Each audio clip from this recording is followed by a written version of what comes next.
Terima kasih kerana bersama kami di rancangan Notepad bersama saya Ibrahim Sani. Tahun ini sambutan Ma'al Hijrah tahun 1442 Hijrah disambut dalam keadaan yang berada dalam keadaan norma baharu dan dalam situasi di mana penularan pandemik COVID-19 masih lagi berleluasa di seluruh negara.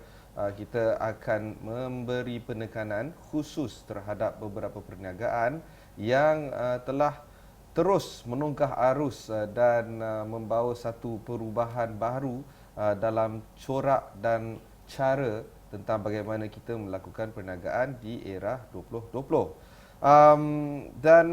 Tak kala kita menyambut sambutan Ma'al Hijrah tahun ini dalam keadaan yang luar biasa, beberapa perkara yang amat menarik ingin disebutkan, termasuk ucapan sekalam tahniah terhadap tokoh Ma'al Hijrah tahun ini kepada Ketua Pengarah Kesihatan Tan Sri Dr. Nur Hisham Abdullah yang baru-baru ini telah pun diumumkan sebagai tokoh Ma'al Hijrah peringkat kebangsaan tahun ini. Ini memberi satu pengiktirafan kepada warga KKM ataupun Kementerian Kesihatan Malaysia terhadap cara mereka menyelamatkan negara daripada terus terbelenggu atau dibelenggu oleh pandemik ini. Jadi untuk episod pada hari ini kita akan memberi penekanan khusus terhadap Small and Medium Enterprises ataupun PKS. Pengkhususan pada hari ini adalah terhadap satu syarikat yang dinamakan Pastry Castle. Bersama saya di studio adalah dua tokoh penting dalam syarikat Pastry Castle ini, iaitu Akilah Sazali dan juga Fikri Jamalul Lail. Akilah dan Fikri, terima kasih kerana meluangkan masa untuk bersama kami pada hari ini. Kita mulakan dengan penerangan tentang apakah itu Pastry Castle. Mungkin Akilah boleh terangkan? Pastry Castle saya bermula pada tahun 2017. Pada mulanya saya buat as a part-time, as a student part-time. Sebab masa itu belajar, saya baru sambung degree, biasalah kita perlukan duit kan untuk buat belanja semua. So saya terfikir untuk mulakan bisnes sebab diploma saya mengambil diploma in culinary juga. Tapi masa itu masih tercari-cari macam nak buat apa? Nak buat apa. Degree pun in culinary juga ke? Degree pun in culinary. Tapi degree saya specialist in pastry. Sebab dekat UNITA, dia punya major adalah artistry. So banyak belajar kepada arah pastry. Okay. So dari situ saya macam, apa guna aku belajar tapi aku tak apply benda tu. Okay. So saya ambil keputusan untuk mulakan bisnes kecil-kecilan je untuk jual dekat UNITA je. Oh, okay. UNITA bagi saya booth dekat kafe. So saya mulakan perniagaan kecil-kecil je. Saya jual pack kecil-kecil untuk student. Biasa student kan nak jimat.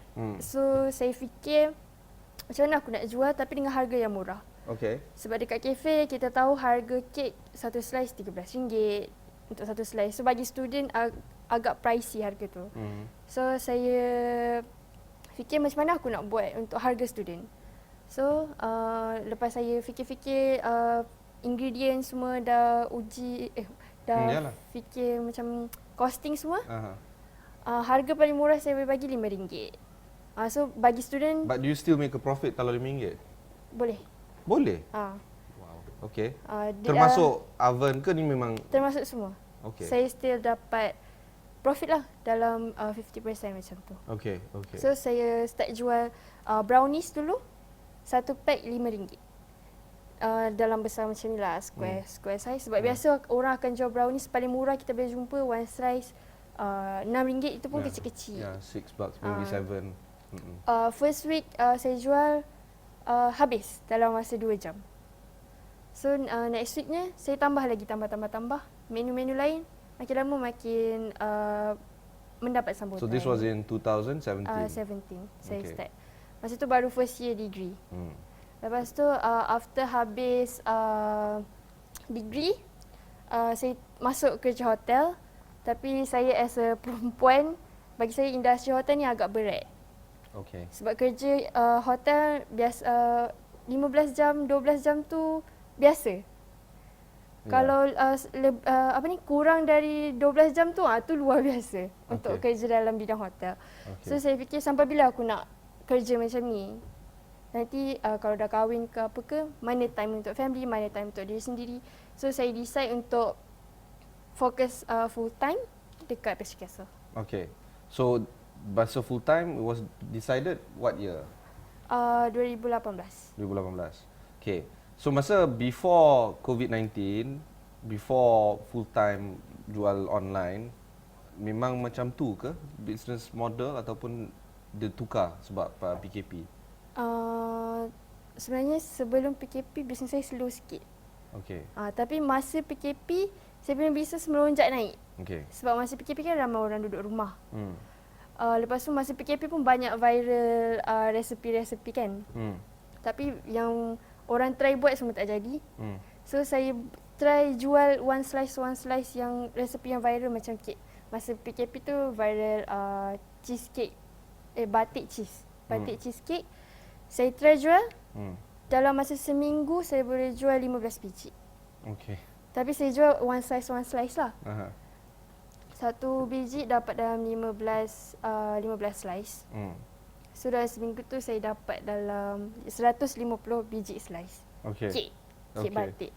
So dari situ saya macam, orang nak makan dessert time PKP ni, tapi since kita tahu PKP orang control budget kan. Sebab ramai orang kena buang kerja, kena potong gaji. So saya decide untuk jual dessert yang murah. Okay. So dari situ saya fikir strategi saya, sekarang ni aku kena fikir kek yang orang mampu beli. So dari situ saya keluarkan idea dengan jual kek bajet birthday cake dengan harga bermula dari RM40. Dengan design yang comel-comel, design yang cantik-cantik yang menarik mata orang lah. Tapi rasa dia still sedap. Okay, kita akan mainkan a few pictures sambil kita sembang ni. These pictures are antara yang memang the real pictures yang of the cakes yang you guys buat. Sebelum kita continue dengan Akilah, kita nak sembang sikit dengan Fikri. Macam mana Fikri pula menceburi Pastry Castle? Saya asalnya berkawan dengan Akilah pada tahun 2017. And saya tahu dia buat pastry punya ni lah. So saya decide untuk tolong dia lah. Tolong dia. So saya sebagai marketing lah kat situ. Marketing, admin. Saya akan promote buat marketing dia. Dari segi dia punya gambar apa semua saya bagi advice lah. Segi apa promotion yang kita dah buat bulan ni. Kita juga ada, bukan saja ada pastry, kita juga ada kambing bakar frozen lah. Which is bulan puasa hari tu kita buat kambing bakar frozen untuk promo hari bulan puasa dengan hari raya. So kita try and error. So alhamdulillah. Yang disambut dengan keadaan pelik juga. Keadaan pelik ya, PKP kan. So try error, kita try, produk tu meletup. Alhamdulillah kita boleh jual 2000 box dalam masa 2 bulan lah. So apa maksud 2000 box? One box is how much? How much? Dalam RM 35 ringgit. Okay, so we're looking at 7,000 slightly more lah. Profit banyak juga. Profit banyak juga. Okay, alhamdulillah. Alright. And then so kita itu antara marketing yang saya cuba buat lah untuk bagi orang kenal apa tu Pastry Castle apa semua. Bukan ada produk pastry saja, kita ada juga few products yang kita akan keluarkan nanti apa semua macam tu lah. So saya sebagai marketing, admin, collect order, saya akan bantu Akilah sebab Akilah ni dekat production kan, dia full time production, memang dia tak ada masa untuk layan customer apa semua. So kita akan ada macam mana cakap customer yang akan pending order. So saya decide untuk take over benda tu, saya cover baliklah orang-orang yang order kan. So saya akan select order. Kadang-kadang kita akan tertinggal juga order sebab do you reject orders? Bukan sebab apa? Sebab tak cukup. Kita akan hidekan lah macam sebab since saya seorang je yang buat kan production semua. Saya hidekan satu hari 15 biji kek saja. Okay. Itu tak termasuk dessert lah. Dessert dalam 10 box macam tu. Okay, tak termasuk interview TV macam ni kacau. Fikri juga belajar culinary juga ke saya macam belajar mana? culinary juga di Management and Science University lah. MSU, Shah Alam. Depan Shah Alam Stadium tu. Depan stadium. So, so what does it mean? Bila seseorang belajar, sorry lah, I tak belajar culinary. Jadi when somebody studies culinary, apa yang terkandung dalam pembelajaran ataupun syllabus culinary? Is it just pastry atau everything else in between? Okey, kulinari ni terbagi ke banyak aspek lah. Service, kitchen, production, purchasing, terbagi kepada banyak. Kita akan belajar all the things lah dalam kulinari ni. Okay. So the main dia more to masak lah. Okay. Business? Is it being taught dalam culinary punya Ya, subject? ada business. Ada. Ada. So the things that you guys are doing now, masa belajar tu practical tak? Ataupun apa yang kita belajar dulu, even as late as 2017 dah tak boleh pakai dah because MCO ni kena buat benda yang lain. Ke macam mana? Tak, masa belajar masa belajar apa yang kita belajar, semua syllabus kita apply untuk business ni. Sebab dalam macam orang ingat belajar culinary, kau ni masak je. Kenapa kau nak kena masuk culinary? Kau boleh belajar masak kat rumah je kot. Tapi sebenarnya kita orang masuk culinary bukan untuk belajar masak saja. Dalam culinary, dalam course culinary bagi orang skill kan. Tapi sebenarnya skill tu apply dekat macam sijil. Kalau you nak naikkan skill you dalam masak, you boleh pergi ke sijil. Tapi macam kita orang decide untuk ambil bachelor in culinary sebab kita orang nak belajar more to management. So And this is it. This is management lah ni. Ya, betul. Macam dalam degree dia more to management daripada skill. Diploma pun sebenarnya banyak juga management daripada skill. So macam apa yang saya apply dekat Pastry Castle sekarang, dulu kita ada belajar pasal costing, macam mana manage flow. Buat kek, dia bukan macam masak campak-campak je. Dia ada flow dia. Selepas baking, kita kena sejukkan. Lepas sejukkan, kita kena coat. Lepas processes. Banyak proses. Okay. So tak semua orang boleh. Orang cakap pastry susah. Memang susah pun. Memang saya agree, pastry susah. You perlu kesabaran yang tinggi. Okay, macam ni. I can cook. Okay, I can cook nasi goreng, I can cook Italian dishes. To me easy. Sebab kita tengok YouTube video John Oliver, apa nama dia? Jamie Oliver. John Oliver lain kan? Jamie Oliver, okay, I can cook pasta, I won't die of starvation. InsyaAllah I can feed myself and I can feed my kids. Pastry, no way. Tak boleh. Tak boleh, I cannot. Tak boleh. Sebab to me it's just an impossible thing. So now when we translate that to business, mesti lagi susah. Ya, betul. Sebab your process flow, your Sangat banyak. ingredient, your sell by date, itu semua Memainkan peranan. sangat. Ya. Macam kek, takkan kita nak bake seminggu sebelum. Macam dalam Pastry Castle, saya takkan bake 3 hari sebelum pun saya takkan bake. Esok dia, hari ni baru saya bake. Ya. So fresh lah benda tu. Sebab Ya. yang kita tahu macam kat kedai kek lain, diorang dah simpan dalam chiller for 1 week, for 2 week. Tapi saya tak nak benda tu. Saya betul-betul fresh bake. Okay. Fresh bake. Sebab tu saya limitkan order saya. So siapa yang dapat slot tu dapatlah. Okey. Kita akan rehat sebentar sebelum kita teruskan perbincangan kita dengan Pastry Castle. Jangan ke mana.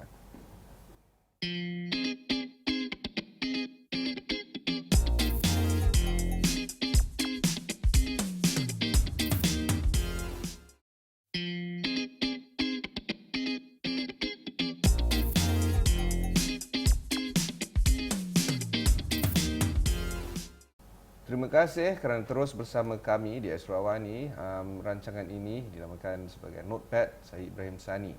Hari ini kita ada Pastry Castle untuk membincangkan perniagaan yang sedang laris tak kala PKP membelenggu negara macam tu. So the story is on Pastry Castle mencari a little bit of a niche market dan antara sebab saya tertarik dengan Pastry Castle adalah size, the literal size of the birthday cake. A lot of times birthday cakes banyak, besar, kita makan 3 slices, after 2 weeks kita buang. Pastry Castle very nice, very cozy, and kalau kita nak makan belilah 2, 3, 4 ke. But for us, macam I have a wife and 3 kids, 5 orang anak beranak satu household, ngam. Is this a purposeful decision ataupun memang you saja try tengok macam mana? Ke is it a deliberate marketing decision? Saya terfikir nak buat kek kecil-kecil pun sebab family saya sendiri pun sikit. And family saya pun tak suka sangat makan kek. Oh. So macam sebenarnya orang nak kek tu untuk ada je. Untuk tiup lilin je masa birthday tu. Buat syarat? Buat syarat je untuk ada kek happy birthday. So dari situ saya decide macam apa kata aku try jual kek kecil-kecil. Since kita tahu pun Secret Recipe pun jual kek yang besar. So macam nak habiskan 2 minggu tu pun macam terbiar dalam peti. It's macam impossible tu, kan. actually sebenarnya. So saya decide untuk tak apalah aku try buat yang kecil. Mana tahu dapat sambutan. Dan betul-betul dapat sambutan masa PKP hari tu. Sebab since PKP kan kita tak boleh dalam satu rumah ramai-ramai orang kan. So diorang akan celebrate dalam family sendiri je. So diorang request untuk boleh tak saya nak kek untuk dalam 5 orang, 6 orang. So sekarang korang punya back order macam mana? Dah habis tempahan for the next 2 years ke ataupun ada Biasa ada lagi ruang? full saya ambil sebulan tutup. Saya takkan ambil untuk awal tahun depan ke tak, saya takkan So ambil dia macam duration dia 1 month lah. One So month. kita boleh takut terlepas order ke apa semua kan. So kita ambil 1 month.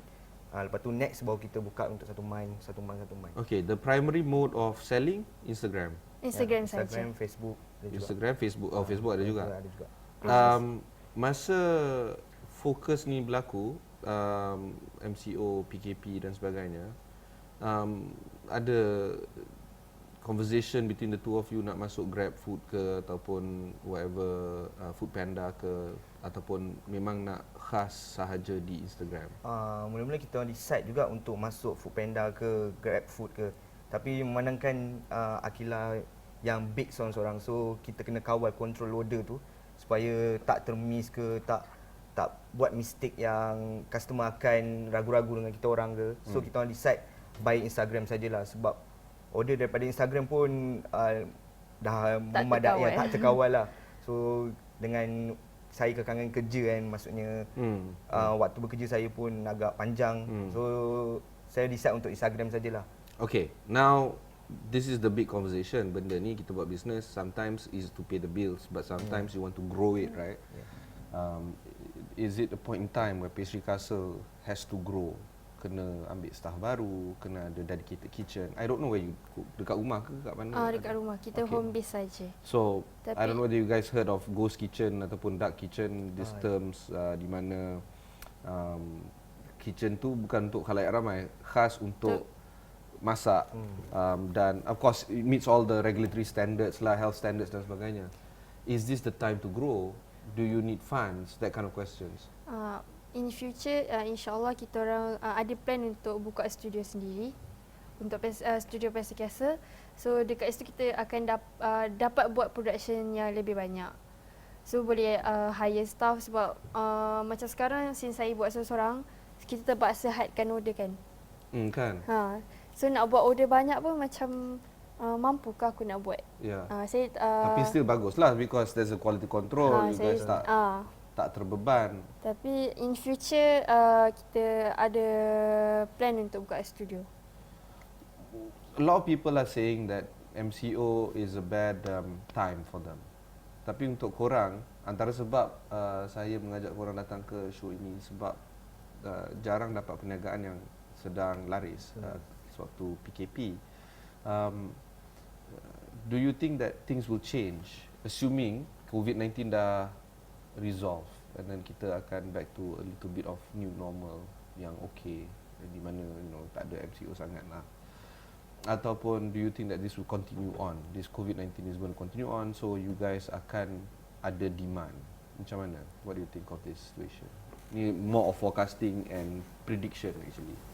So saya jangkakan benda ni akan demand tu akan ada lah selagi kita kawal kita punya quality, kita punya price. Sebab kita main point kita kek budget untuk customer yang rasa kek yang kat luar sana tu mahal, kek kat sini quality okey, harga pun okey. So kita decide untuk maintainkan benda tu. So demand tu akan ada, customer akan repeat. So far customer repeat dekat kita orang pun customer yang sama, and then ada few customer yang baru repeat lagi. So kita orang decide untuk kekalkan momentum ni.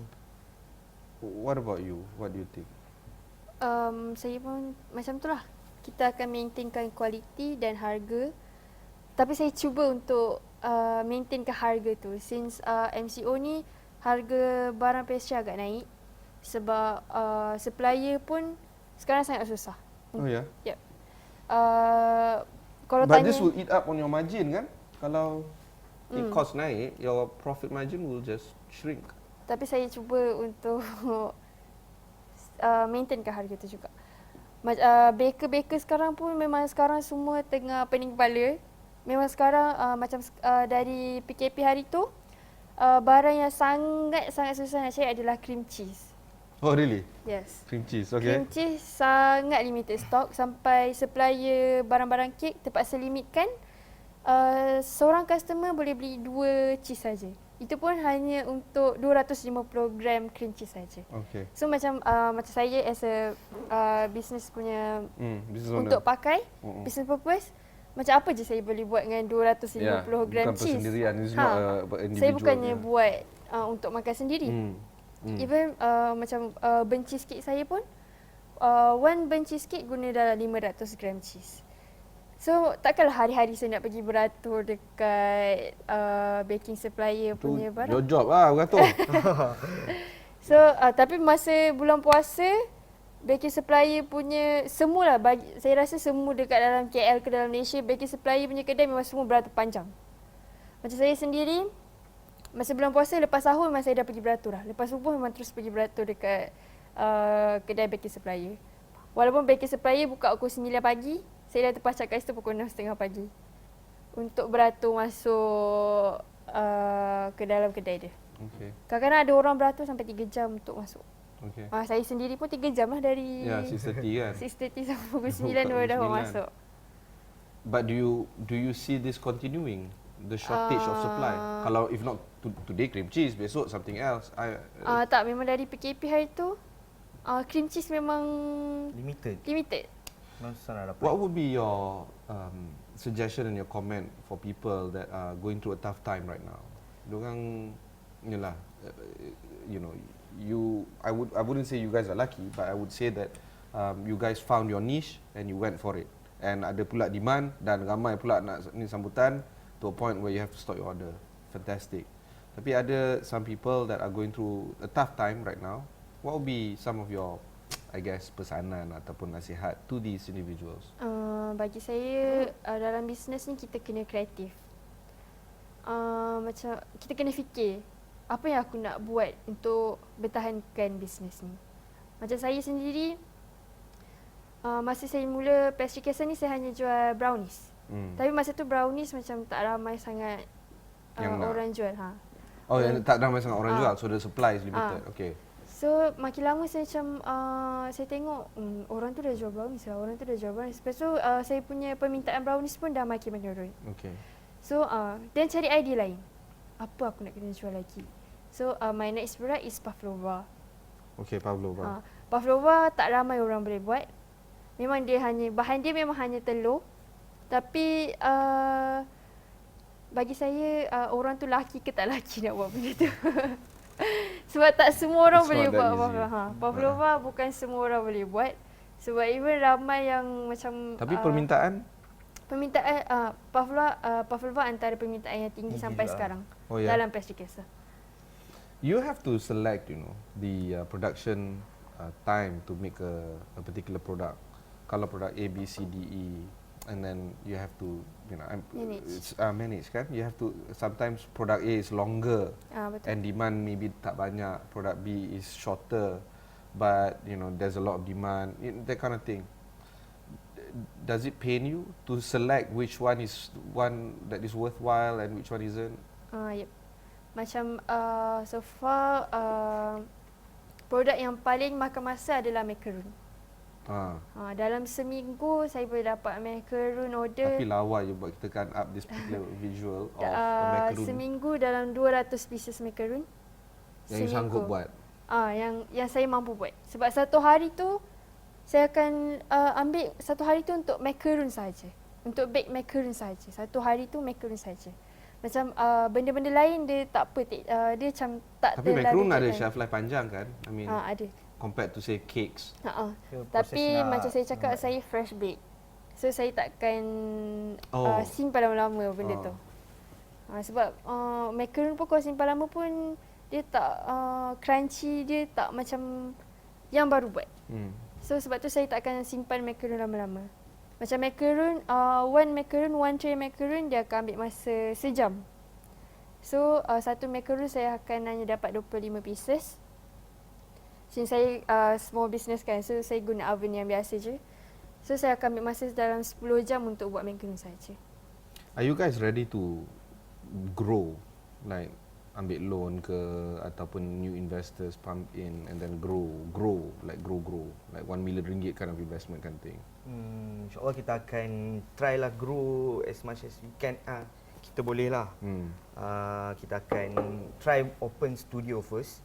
And Aqeelah pun ada cakap dengan saya yang dia akan buka baking studio, akan ajar orang cara buat kek. Dan kita akan record video untuk YouTube, and so dekat situ kita berdapat income. And then kita boleh invest dekat something yang besar lagi lah. So kita akan grow, kita ada mission kita orang sendiri untuk naikkan pastry castle ni and supply dekat setiap negeri lah. So far saya rasa So far you guys KL based kan, KL Selangor? saja.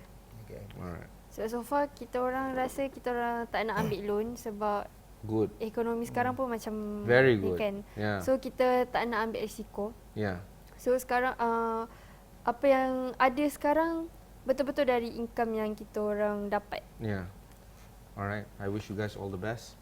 This is something very interesting. A lot of pictures that we have put up. If you've missed any part of this interview, just head on to astroawani.com. Look for Notepad over there. Also, you can watch this kind of interviews on your mobile devices. Just download the Astro Awani app wherever you get the application. Dan kalau orang nak cari Pastry Castle, macam mana orang nak cari Pastry Castle? Boleh cari dekat Instagram @pastrycastle. Alright, great. Thank you very much. Until next time, salam al hijrah. And see you in the next episode.